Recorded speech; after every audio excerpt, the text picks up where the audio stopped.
একেবারে সন্দীপ ঘোষ আমরা আরও একবার চেষ্টা করব তার সঙ্গে কথা বলার, কারণ বারংবার ধরে আমরা প্রশ্ন করে যাচ্ছি, রিপাবলিক বাংলা বারংবার ধরে কিন্তু প্রশ্ন করে যাচ্ছে যে একাধিক অভিযোগ তার রয়েছে। সন্দীপ বাবু একাধিক অভিযোগ রয়েছে, আপনি কি কাউকে আড়াল করার চেষ্টা করছেন? ধামাচাপা দেওয়ার কোনো চেষ্টা হচ্ছে?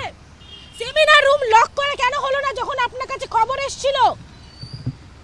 ঘনতম সায় তুই বারুদের ফুলকি মুছে দেবে নিষেধের কালিমা, রুখে দাঁড়াবা।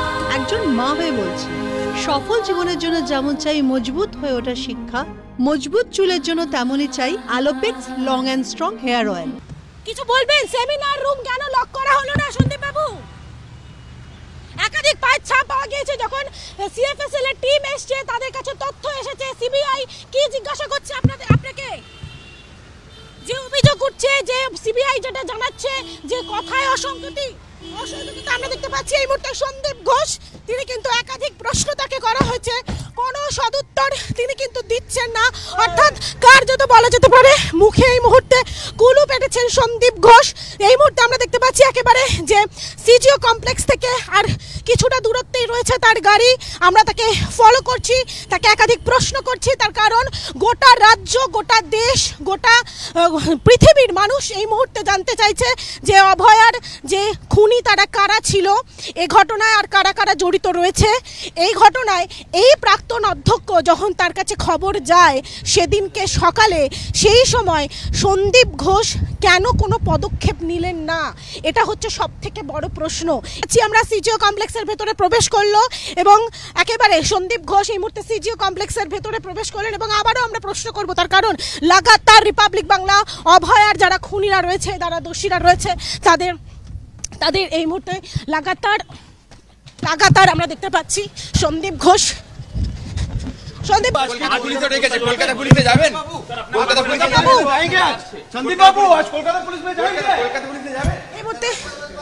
এই মুহূর্তে আমরা দেখতে পাচ্ছি সন্দীপ ঘোষ তিনি সিবিআই দফতর, সিজিও কমপ্লেক্সের সিবিআই দফতরে প্রবেশ করলেন। এই মুহূর্তে একাধিক প্রশ্ন তাকে করা হয় কিন্তু কোনো প্রশ্নেরই তিনি সদুত্তর দেননি। অর্থাৎ সঞ্জয়কে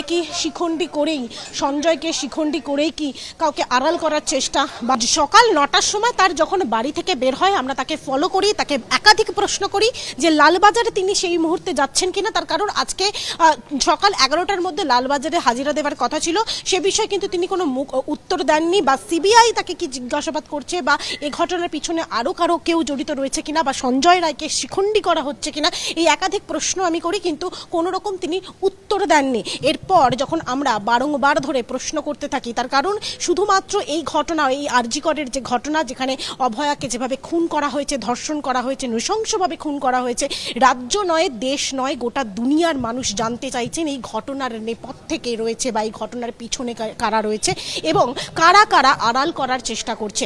যখন আমরা বারবার প্রশ্ন করি যে সঞ্জয় রায়কেই কি শুধুমাত্র শিখণ্ডী করা হচ্ছে, এই ঘটনায় আর কে কে জড়িত রয়েছে, যখন সিবিআই তদন্ত টেক ওভার করে কলকাতা পুলিশের কাছ থেকে, যখন ফরেন্সিক টিম আসে, আমরা দেখতে পাই 14ই আগস্ট প্রথম ফরেন্সিক টিম আসে আরজি কর হাসপাতালে, সেই সেমিনার রুমে তারা যায়, যে সমস্ত এভিডেন্স তারা কালেক্ট করে, যে সমস্ত নমুনা তারা কালেক্ট করে, সেখানে কিন্তু দেখা গেছে সিবিআই এর তদন্তে উঠে এসেছে যে সেই সেমিনার রুমে একাধিক পায়ের ছাপ রয়েছে। অর্থাৎ যে সময় এই ঘটনা ঘটে তারপর কি ওই রুম লক করা হয়নি, কোনো রকমভাবে কি এভিডেন্সকে ট্যাম্পার করা হয়েছে, সে বিষয়েও কিন্তু তাকে জিজ্ঞাসাবাদ করা হয় যে প্রাক্তন অধ্যক্ষ তিনি সে সময় তার ভূমিকাটা কী ছিল। সুতরাং এই প্রাক্তন অধ্যক্ষের ভূমিকাটা কী ছিল, তিনি কেন লক করেননি, তিনি কি সেইভাবেই খুলে রেখেছিলেন, বা কোনো নির্দেশ এসেছিল ওপর থেকে, এই একাধিক প্রশ্ন করা হয়। বা তিনি লালবাজার যাচ্ছেন কি যাচ্ছেন না, তার কারণ তিনি 9ই আগস্ট তিনি কিন্তু প্রকাশ্যে বলেছিলেন, অভয়ার নাম প্রকাশ্যে এনেছিলেন, সে ঘটনার পরিপ্রেক্ষিতে লালবাজার আজকে সকাল 11টার সময় তলব করেছিল। সুতরাং এই একাধিক প্রশ্নের কোনো উত্তর তিনি দেননি। বারংবার ধরে আমরা প্রশ্ন করেছি, রিপাবলিক বাংলা প্রশ্ন করেছে, মানুষের কণ্ঠস্বর হয়ে প্রশ্ন করেছে, কিন্তু কোনো রকমভাবে তিনি উত্তর দেননি। আর ঠিক 9টা 16 থেকে 17 মিনিট নাগাদ তার গাড়ি এই মুহূর্তে সিজিওতে আসে এবং সিজিওতে আসার পরেই কিন্তু তাকে তিনি ভিতরে প্রবেশ করেন।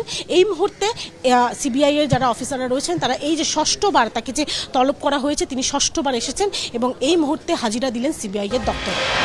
নানা ধরনের কন্টেন্ট দেখার জন্য লাইক করুন, শেয়ার করুন আমাদের ফেসবুক পেজ, সাবস্ক্রাইব করুন আমাদের ইউটিউব চ্যানেল। পাশাপাশি অন্যান্য ব্রেকিং নিউজের জন্য অবশ্যই চোখ রাখুন রিপাবলিক বাংলায়।